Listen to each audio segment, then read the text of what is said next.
नेपाली श्रम बजारमा वार्षिक 5 लाख युवा आउने गरेको राष्ट्रिय योजना आयोगले जनाएको छ। श्रम तथा रोजगार मन्त्रालयका अनुसार श्रम बजारमा प्रवेश गर्ने युवा मध्ये 80% हातमा सिप नै छैन। हातमा सिप नै नभएको ठूलो हिस्सा वैदेशिक रोजगारीमा जाने गरेको छ। अदक्ष कामदारको विदेश यात्रा दक्ष कामदारको जस्तो सुखद भने छैन। सकबाट आफ्नै ठाउँ सिप सिकेर आफ्नै ठाउँमा गरी खान सिकाउनु पर्ने रहेछ। जानिएन सर।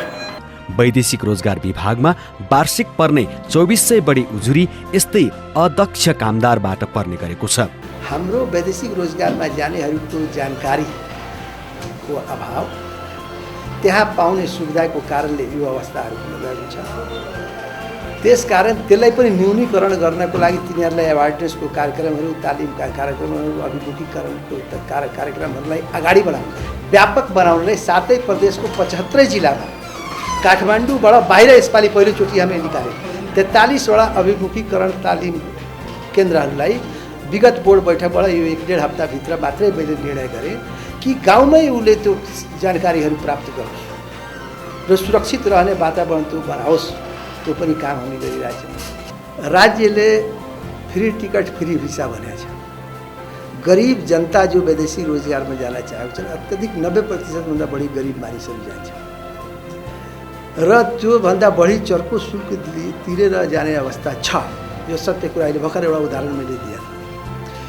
त्यसबारेमा पनि अनुगमनलाई हामी अगाडि बढाएका छौँ र प्रत्येक म्यान पावरहरू जो यो वैदेशिक रोजगारमा दर्ता छन् तिनीहरू सबैसँग हामीले के भन्छ माग गर्यौँ कि तिमीले कतिजनालाई विदेशी रोजगारमा पठायौ, के हिसाबले पठायौ, यसको विवरण यहाँ देऊ।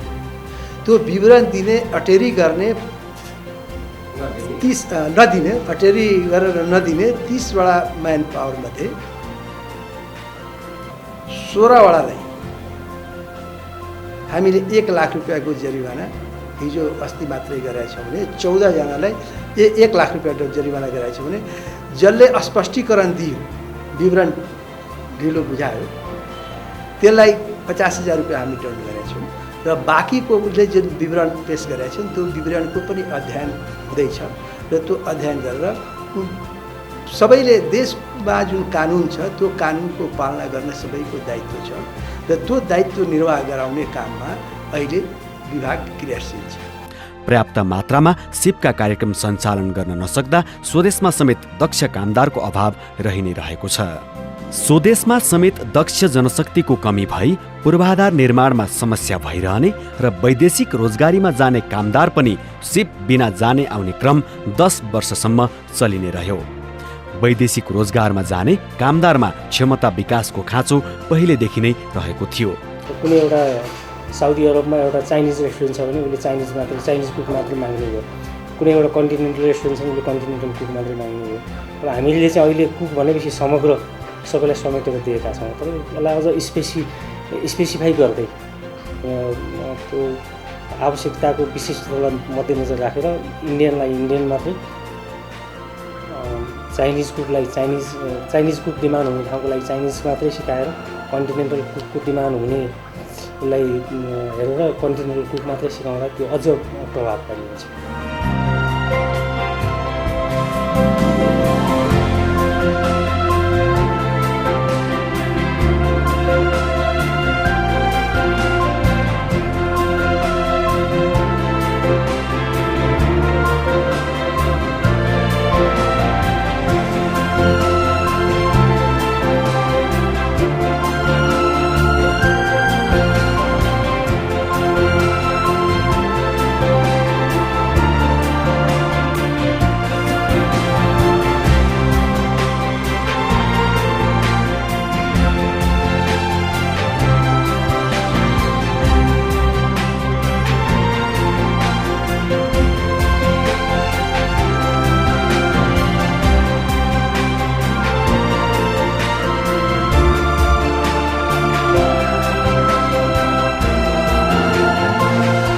यस्तै समस्या दोहोरिन नदिन वैदेशिक रोजगार प्रवर्धन बोर्डले आर्थिक वर्ष 2073-74 पहिलो पटक देशका 42 जिल्लामा सिपका कार्यक्रम सञ्चालन गरेको छ।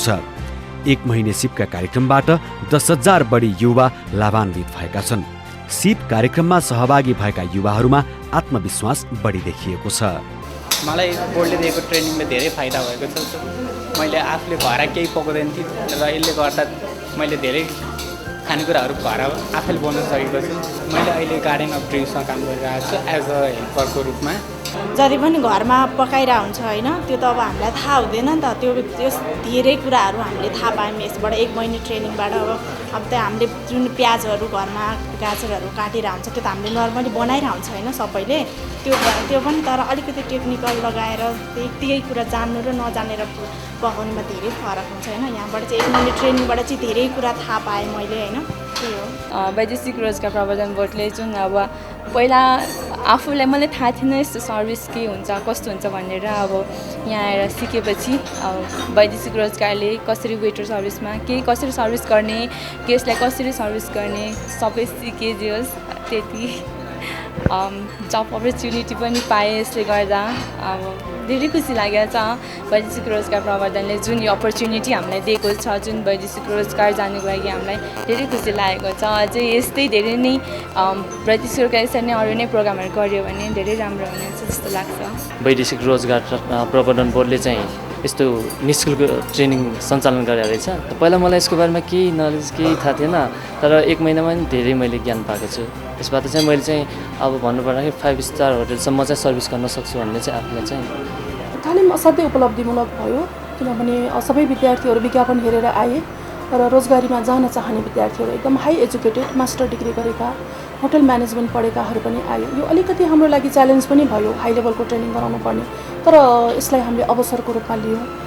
हाम्रो ट्रेनरहरू पनि एकदमै प्रोफेसनल भएको हुनाले हामीले उहाँहरूले सिप बुझेको कारणले महत्त्व बुझेको र आवश्यक उहाँहरूलाई वैदेशिक रोजगारीमा जान आवश्यक देखेको हुनाले एकदमै इन्ट्रेस्ट राखेर तालिम लिनुभयो।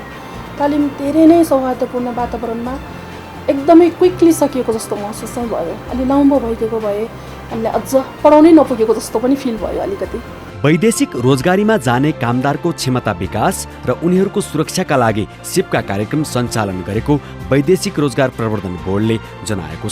हामीहरूले यो वर्षमा झन्डै 10,000 जना, अलिकति 100 जना कम भयो, 10,000 जनाकै टार्गेट थियो।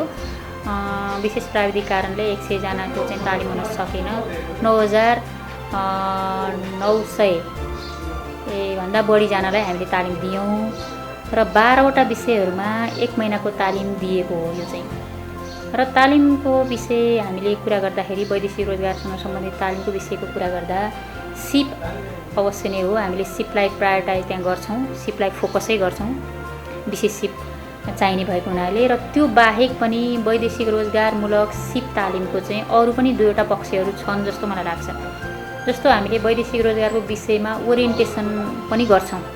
3-4वटा सेसन चाहिँ वैदेशिक रोजगारको विषय सिकाउनु पर्ने हुन्छ। त्यो तालिममा हामीले पाठ्यक्रमहरू त्यसरी डिजाइन गरेका छौँ। र त्यसबाहेक अलिकति नलेज वैदेशिक रोजगार के हो, यो वैदेशिक रोजगारमा जानेले जान्नै पर्ने ज्ञानहरू के हो, परिवारलाई चाहिँ आफूले ओरिएन्ट गर्नुपर्ने विषयहरू के हो, ती विषयहरू पनि हामीले हाम्रो पाठ्यक्रममा राखेको हुनाले यो सिपमूलक तालिम हो र पनि यसमा चाहिँ सूचना जानकारी र ज्ञानको विषयहरू पनि राखिएको हुनाले यो तालिम असाध्यै महत्त्वपूर्ण हो र हाम्रो यो तालिम स्मुथली सञ्चालन पनि भयो। हुन त हामीले टाइमको हिसाबमा अलिकति ढिला गर्न सक्यौँ, यसको आफ्नै प्रोसेसहरूको कारणले गर्दाखेरि पनि अलिकति हामीलाई बढी समय लाग्यो, असारसम्म पुग्यो तालिम। त्यो कारणले बर्खा चुनाव विभिन्न कारणले अलिअलि चाहिँ हामीलाई गाह्रो भयो। तैपनि सबै तालिमहरू जुन जुन संस्थाहरू मार्फत हामीले गरेका छौँ त्यो सबै नै 100% त नभनौँ 80% भन्दा बढी चाहिँ सक्सेसफुल्ली नै सम्पन्न भयो भन्ने लाग्छ र त्यसबाट हामीले सिकेका पनि छौँ। थुप्रै फिडब्याकहरू पनि आएको छ हाम्रो अफिसको लागि। हामीले फेरि पनि अर्को वर्षमा तालिम सञ्चालन गर्नको लागि सुधार्ने ठाउँहरू पनि छ। त्यसैले यो सिपमूलक तालिम, वैदेशिक रोजगारसँग सम्बन्धित सिपमूलक तालिम सक्सेसफुल नै भयो।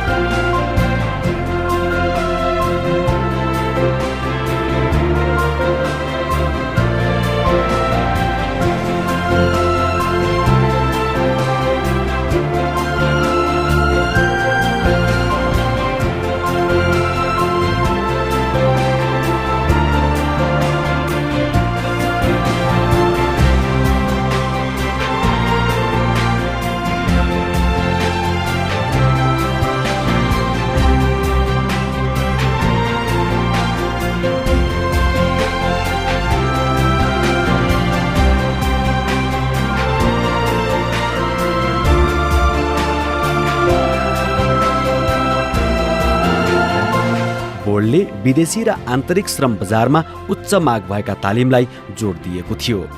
विभिन्न 10 प्रकारका तालिमबाट वैदेशिक रोजगारीमा जाने कामदार प्रत्यक्ष लाभान्वित हुने विश्वास लिइएको छ।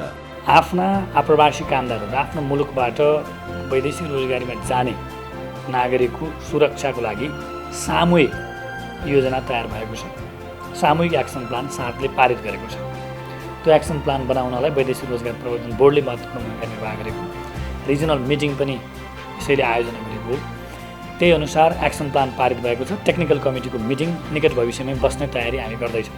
पहिलो टेक्निकल कमिटीको मिटिङ नेपालले आयोजना गर्दैछ र सँगसँगै SAARC declaration on labour migration पनि ल्याउने तयारी भएको छ। त्यसको लागि 0 ड्राफ्ट बनेर हामीले सबै मुलुकमा पठाइसकेका छौँ र सदस्य राष्ट्रहरूबाट प्रतिक्रिया पनि आएको छ। हामी त्यही टेक्निकल कमिटीबाट त्यसलाई एउटा सहमतिमा पुर्याउँछौँ र सार्कको आगामी सम्मेलनले त्यसलाई पारित गर्छ भन्ने हाम्रो विश्वास छ।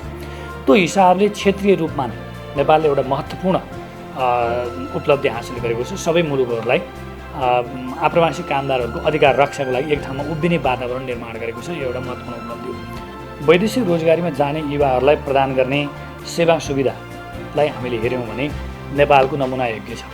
जस्तो यहाँबाट प्रदान गर्ने वैदेशिक रोजगारमा जाने कामदार र कामदारका आफन्तहरूलाई प्रदान गर्ने सेवा सुविधाहरू र सुरक्षाका व्यवस्थाहरू चाहिँ उल्लेखनीय छ।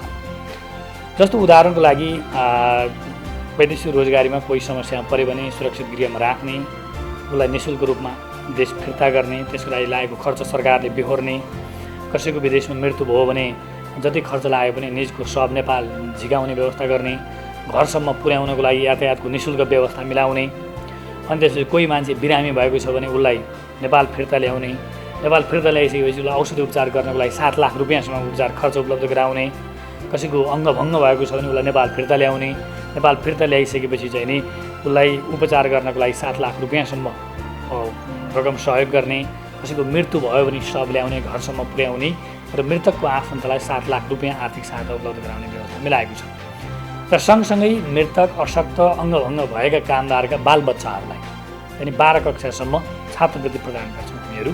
त्यस्तै गरी कामदारका परिवारलाई 50,000सम्म औषधि उपचार खर्च हामीले उपलब्ध गराउँछौँ विभिन्न रोग लाग्दाखेरि।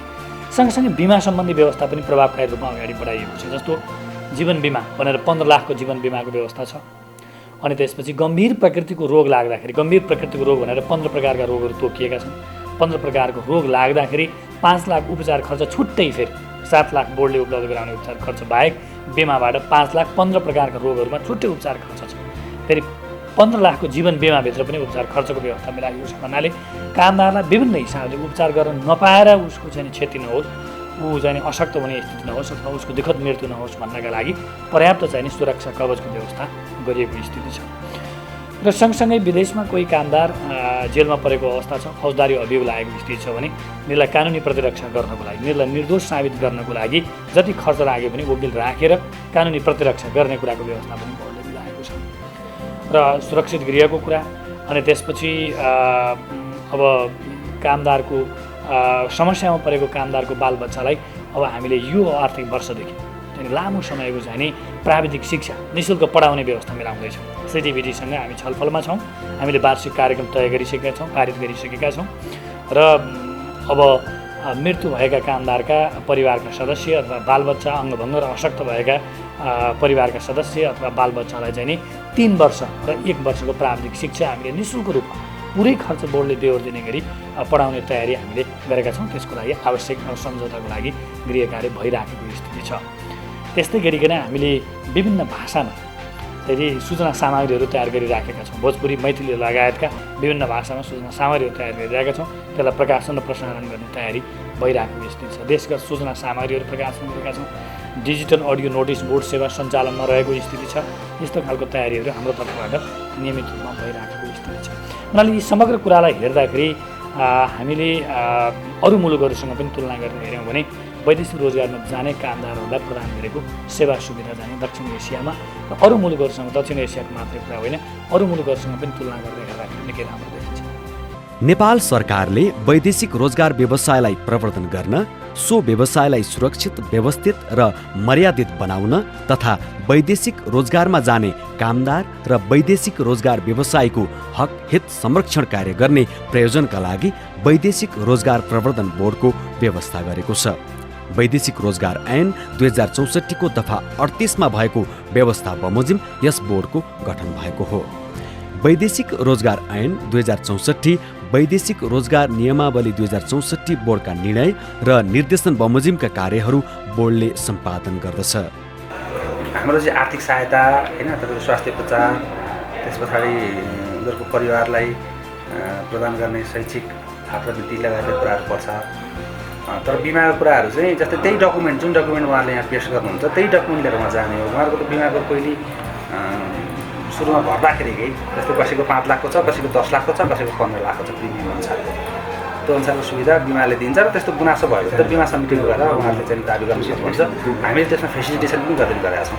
बोर्डबाट हालसम्म मुख्य रूपमा मृतकका परिवारलाई आर्थिक सहायता, बिरामी एवं अङ्गभङ्ग भएकालाई उपचार खर्च, विदेशमा अलपत्र परेका शव ल्याउन सहयोग, रोजगारदाता मुलुकमा आन्तरिक विद्रोह, आर्थिक मन्दीका कारण अलपत्र परेका कामदारलाई उद्धार गर्ने, जनचेतनामूलक कार्यक्रमहरू सञ्चालन, विदेशमा सुरक्षित गृह सञ्चालन गर्ने कार्य गर्दै आएको छ। बोर्डले दिने सेवा दक्षिण एसियामा नै नमुनाको रूपमा रहेको छ। यस प्रवर्धन बोर्डले होइन आफ्नो मान्छे त छाते भइगयो, तै पनि सुलभ तरिकाले होइन बिना झन्झट राहत दिनुभयो। त्यसप्रति उहाँहरूलाई धेरै धेरै धन्यवाद। साथै नेपाल सरकारप्रति पनि आभार व्यक्त गर्दछु। साउनको यतादेखि चाहिँ 7 लाखको कति दिने व्यवस्था छ अरे होइन, अनि त्यसपछि त्योभन्दा पहिलाको चाहिँ 3 लाख दिने व्यवस्था छ भन्ने के अरे अब हामी सुनेका छौँ। अब जहाँसम्म लाग्छ अब जुन के अरे प्रक्रिया अनुसार होइन त्यो व्यवस्था हुनेछ भन्ने के अरे हामीले अब आश राखेका छौँ। उपरोक्त कार्यहरू सञ्चालन गर्न बोर्डको एक कल्याणकारी कोष रहने व्यवस्था छ। उक्त कोषमा मुख्य रूपमा वैदेशिक रोजगारमा जाने कामदारहरूले प्रचलित कानुनले तोके बमोजिम जम्मा गरेको रकम रहने व्यवस्था छ। मुलुकको कुल गृहस्थ उत्पादनको करिब 23% हिस्सा ओगटेको यो क्षेत्र अर्थतन्त्रको मेरुदण्डका रूपमा स्थापित हुँदै गएको छ। तसर्थ बोर्ड यस क्षेत्रलाई सुरक्षित, व्यवस्थित र मर्यादित बनाउन कामदार, व्यवसायी, नागरिक समाज र अन्य सबै सम्बद्ध निकायहरूबीच समन्वय, सहयोग र सहकार्य रहनुपर्ने दृष्टिकोण राख्दछ।